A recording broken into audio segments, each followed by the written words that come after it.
नमस्कार। एक बार पुनः आप सभी का स्वागत है। पिछली कक्षा में हम इकोसिस्टम या पारिस्थितिकी तंत्र शब्द से परिचित हो रहे थे। हमने इस टर्म के बारे में विस्तार से जाना, इसकी विभिन्न परिभाषाओं पे हमने चर्चा की। आज की क्लास में हम पारिस्थितिकी तंत्र की विभिन्न जो विशेषताएं होती हैं उनके बारे में विस्तार से पढ़ेंगे। फर्स्ट है पारिस्थितिकी तंत्र किसी स्थान विशेष के समस्त जीवधारियों एवं उसके भौतिक पर्यावरण के सकल योग का प्रतिनिधित्व करता है। पारिस्थितिक तंत्र जो शब्द है उसमें किसी विशिष्ट स्थान के समस्त जो सजीव हैं वो शामिल होते हैं और उसके साथ साथ जो वहाँ का उस स्थान विशेष का जो भौतिक पर्यावरण है, जो भौतिक संघटक हैं, वो सभी इसमें शामिल होते हैं। नेक्स्ट है प्रत्येक तंत्र धरातल पर अपना एक निश्चित क्षेत्र रखता है। जो भी पारिस्थितिकी तंत्र छोटा या बड़ा हम पढ़ते हैं उसका अपने पर्यावरण में एक निश्चित क्षेत्र पर कब्जा होता है, ये अपन कह सकते हैं। छोटा बड़ा वो सब क्षेत्र के अकॉर्डिंग हो सकता है। एक पेड़ भी हो सकता है, जैसे अपन पहले भी चर्चा कर चुके हैं, समस्त जैव मंडल भी हो सकता है। लेकिन जो भी इकोसिस्टम होगा उसका एक निश्चित क्षेत्र जरूर होगा। इसके बाद नेक्स्ट है प्रत्येक इकोसिस्टम के 3 संघटक कंपोनेंट्स होते हैं। इकोसिस्टम 3 घटकों से मिलकर के बना होता है। ये है ऊर्जा।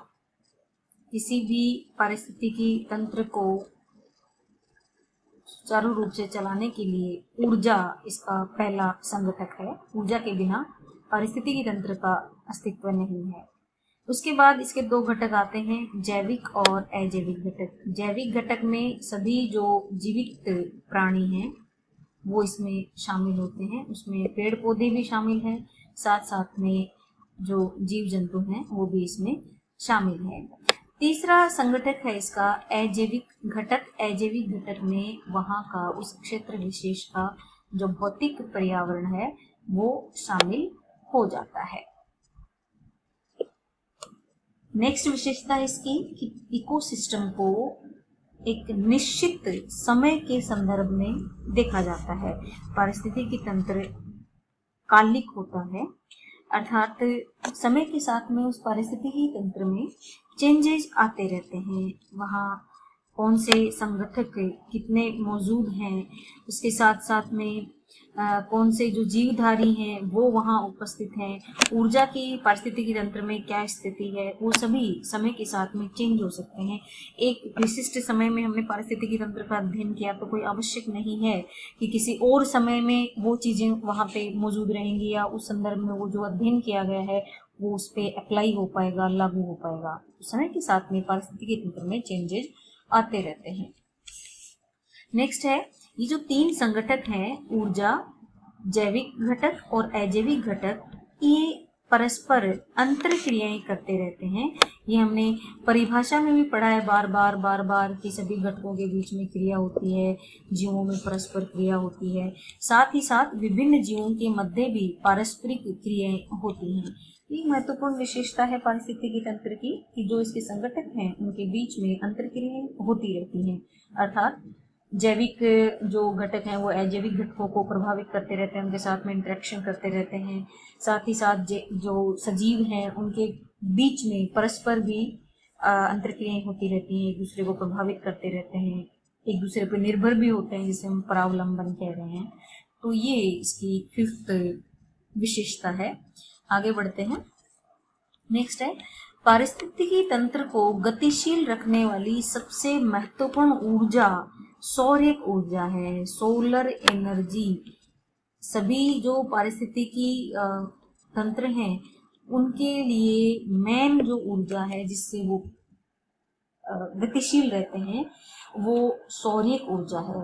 पारिस्थितिक तंत्र की सभी जो अंतर क्रियाएं हैं या परस्पर क्रियाएं हैं या जो भी उसके अंदर कार्य होते हैं पारिस्थितिकी तंत्र में, वो सभी सौर्य ऊर्जा पर डिपेंड करते हैं। ऊर्जा की सप्लाई अगर बेहतर रहती है तो पारिस्थितिकी तंत्र भी सुचारू रूप से कार्य करता है। अगर ऊर्जा की सप्लाई कम होती है तो पारिस्थितिकी तंत्र भी उसके साथ ही डिग्रेड होने लगता है। तो मेन ऊर्जा सौर्य ऊर्जा है, लेकिन इसके साथ साथ में जो दूसरी प्रकार की ऊर्जाएं होती हैं उनके द्वारा भी इसे संचालित किया जा सकता है। जैसे जो कृत्रिम पारिस्थितिकी तंत्र हैं जो मानव द्वारा निर्मित होते हैं, आगे हम पढ़ेंगे पारिस्थितिकी तंत्र के जो प्रकार हैं उनके बारे में भी पढ़ेंगे। तो वो जो मानव द्वारा निर्मित कृत्रिम इकोसिस्टम होते हैं उनको दूसरे प्रकार की जो ऊर्जाएं हैं उनके द्वारा भी संचालित किया जा सकता है, सोलर एनर्जी के अलावा भी। नेक्स्ट है, यह तंत्र मुख्यतया प्राकृतिक संसाधनों से संबंधित होता है। पारिस्थितिकी तंत्र में जो भी जैविक, अजैविक और जो भौतिक संगठक है वो सभी प्राकृतिक होते हैं। लेकिन हमने एक शब्द लिखा है यहाँ पे प्रमुखतया। तो प्रमुखतया का मतलब है कि मानव द्वारा निर्मित कृत्रिम पारिस्थितिकी तंत्र भी होते हैं जिनमें कृत्रिम संसाधन भी जुटाए जाते हैं, लेकिन मेनली ये प्राकृतिक संसाधनों से रिलेटेड होता है। नेक्स्ट है, इसके संगठक परस्पर संगठित होते हैं, एक दूसरे से जुड़े हुए होते हैं, अलग अलग अपना अस्तित्व नहीं रखते हैं, चाहे वो जैविक घटक हो, चाहे अजैविक घटक हो और चाहे ऊर्जा हो। ऊर्जा भी उन घटकों के माध्यम से ही फ्लो होती रहती है, बहती रहती है। नेक्स्ट है, ये तंत्र एक कार्यशील इकाई है, वर्किंग यूनिट है। ये एक इसकी मेन विशेषता है कि पारिस्थितिकी तंत्र कार्यशील होता है। इसमें ऊर्जा की सप्लाई के द्वारा कार्य संपादित होते रहते हैं। जिस कार्यशील इकाई है जिसके अंतर्गत जैविक संगठक जो पौधे, सूक्ष्मजीव, मानव, उनके साथ सभी जीव जंतु हैं वो जैविक संगठक में आते हैं, तथा भौतिक एवं अजैविक संगठक। अजैविक संगठकों में ऊर्जा प्रवाह, जलीय चक्र, खनिज चक्र, अवसाद चक्र, जैव भू रासायनिक चक्र, ऊर्जा का फ्लो हम काफी विस्तार से पढ़ेंगे नेक्स्ट क्लासेस में। जल चक्र भी हम पढ़ेंगे। खनिज चक्र, खनिजों का चक्रण हम भूगर्भ से निकालते हैं, फिर उनको विभिन्न रूपों में काम में लेते हैं। अवसाद चक्र, ये सभी हम आगे की क्लासेस में पढ़ेंगे। मेनली जैव भू रासायनिक चक्र हैं, ये भी अपने सिलेबस में, इनके बारे में भी हम पढ़ेंगे। तो जो भी जैविक संगठक और अजैविक संगठक होते हैं वो एक दूसरे से संबंधित होते हैं और एक दूसरे से घिरे हुए होते हैं, जुड़े हुए होते हैं और एक दूसरे को प्रभावित करते हैं। नेक्स्ट है, पारिस्थितिकी तंत्र अपने आप में स्थिर समस्थिति में रहता है बशर्ते उसको नियंत्रित करने वाले कारकों में से कोई एक कारक में कमी या अधिकता ना हो जाए। अगर पारिस्थितिकी तंत्र को नियंत्रित करने वाले कारक अपनी समान स्थिति में बने रहते हैं तो पारिस्थितिकी तंत्र भी हमेशा के लिए स्थिर और समान स्थिति में बना रहता है। लेकिन उसे अगर नियंत्रित करने वाले कारकों में अगर कोई कमी हो जाती है या अधिकता हो जाती है तो पारिस्थितिकी तंत्र में अपने आप चेंजेस आ जाते हैं। तो पारिस्थितिकी तंत्र की जो समस्थिति वो किस पे डिपेंड करती है? पारिस्थितिकी तंत्र को नियंत्रित करने वाले कारकों पर। मेन तो अपन इसमें ऊर्जा ही देख सकते हैं। अगर ऊर्जा की कमी या अधिकता होती है तो पारिस्थितिकी तंत्र प्रभावित होता है। नेक्स्ट है, इस तंत्र की अपनी निजी उत्पादकता होती है। हर पारिस्थितिकी तंत्र जो है उसकी अपनी निजी उत्पादकता होती है, प्रोडक्टिविटी होती है उसकी। इसकी उत्पादकता के बारे में हम आगे की क्लास में काफी विस्तार में पढ़ेंगे। तो ये जो उत्पादकता है पारिस्थितिकी तंत्र की, ये किस पर डिपेंड करती है? उसको सप्लाई या सुलभ होने वाली जो ऊर्जा है उसकी मात्रा पर। अगर ऊर्जा अच्छे से सुलभ हो रही है तो उसकी उत्पादकता बढ़ जाती है, अगर ऊर्जा अच्छे से सुलभ नहीं हो पा रही है तो उसकी उत्पादकता कम हो जाती है। उत्पादकता से तात्पर्य है किसी क्षेत्र में प्रति समय इकाई में जैविक पदार्थों की वृद्धि दर किस गति से हो रही है। किसी क्षेत्र विशेष में एक समय इकाई में जैविक पदार्थों की वृद्धि अगर तेजी से हो रही है तो उसकी उत्पादकता अच्छी है, और अगर कम है प्रति समय इकाई में उस क्षेत्र की उत्पादकता अगर जैविक पदार्थों की जो वृद्धि दर है वो कम है तो उसकी उत्पादकता कम हो जाती है। और जैविक पदार्थों की वृद्धि दर किस पर डिपेंड करती है? उसको सुलभ ऊर्जा की मात्रा पे। तो ये जो तीनों चीजें अपन पढ़ रहे हैं, देखिए इसमें उत्पादकता है, जैविक पदार्थों की वृद्धि दर, ये और ऊर्जा, सुलभ ऊर्जा की मात्रा, ये तीनों एक दूसरे पे डिपेंड करते हैं। सुलभ ऊर्जा की मात्रा बढ़ेगी, जैविक पदार्थों की वृद्धि दर बढ़ेगी, और साथ में पारिस्थितिकी तंत्र की उत्पादकता बढ़ जाएगी। उत्पादकता के बारे में अगली क्लास में काफी विस्तार से जानेंगे। नेक्स्ट चलते हैं। जैविक संगठकों या अजैविक संगठकों के भीतर किसी भी एक संगठक की कमी या अधिकता पूरे तंत्र को प्रभावित करती है। ये पारिस्थितिकी तंत्र की बड़ी विशेषता है। इसमें जो पारिस्थितिकी तंत्र के घटक हैं, चाहे वो जैविक हैं अजैविक हैं, उनमें से अगर एक भी अप डाउन होता है, कमी या अधिकता होती है, तो उससे पूरा इकोसिस्टम प्रभावित होता है, कड़ी चलती है उसमें। ये नहीं है कि किसी घटक विशेष में अगर परिवर्तन हुआ तो वो वहीं तक सीमित रह जाता है, नहीं, उसकी एक पूरी कड़ी चलती है, फिर आगे से आगे, आगे से आगे, और कहीं ना कहीं वो पूरे पारिस्थितिकी तंत्र को प्रभावित करता है।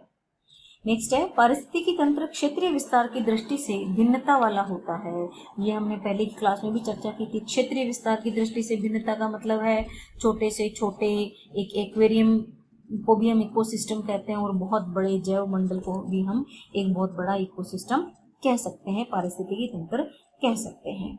इसके साथ साथ ही इसके जो संगठक होते हैं वो भी छोटे से आकार से लेकर के बहुत बड़े आकार तक हो सकते हैं। एग्जाम्पल, एक छोटा सा कीड़ा भी उसका एक घटक है, और एक विशाल हाथी भी उसका एक घटक है। इस तंत्र के विभिन्न संगठकों को अनेक स्तरों पर कई वर्गों में हम रख सकते हैं। इनको भी हम आगे की क्लासेस में पढ़ेंगे।